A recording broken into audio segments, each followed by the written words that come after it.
अधिष्ठाता महोदय, आपने मुझे आज 18वीं विधानसभा में महामहिम राज्यपाल जी के अभिभाषण पे बोलने का अवसर प्रदान किया। इसके लिए मैं आपकी बहुत बहुत आभारी हूँ। महामहिम राज्यपाल जी का अभिभाषण लगभग 1 घंटे तक चला। उस अभिभाषण को मैंने बड़े ही ध्यान से पढ़ा। उस अभिभाषण को पढ़ने के बाद मुझे ऐसा महसूस हुआ कि वो एक सरकारी दस्तावेज था। योजनाएं और परियोजनाएं थी जिन्हें सिर्फ बोला जाता है।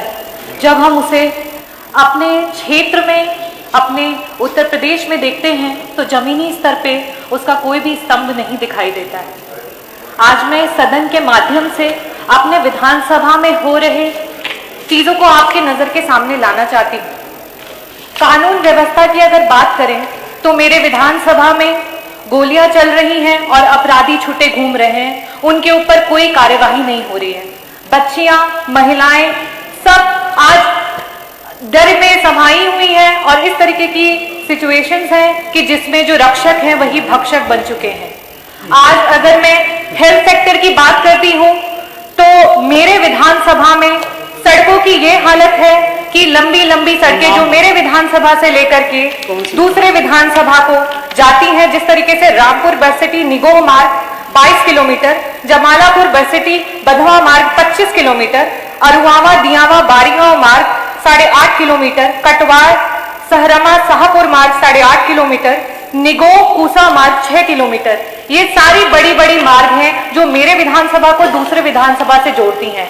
ये सारी की सारी मार्ग जर्जर हो चुकी हैं। इस समय ये कंडीशन है कि अगर हम पिछले 1 साल का 1 जनवरी 2021 से अप्रैल 2022 तक का जो मेरे पास डेटा है, उसमें जो रोड ट्रैफिक एक्सीडेंट्स हुए हैं करीब 650 एक्सीडेंट्स मेरे विधानसभा में हुए और इन एक्सीडेंट्स में सर पे चोट लगी है, ब्रेन हैमरेजेस हुए हैं और साथ में फ्रैक्चर्स हुए हैं।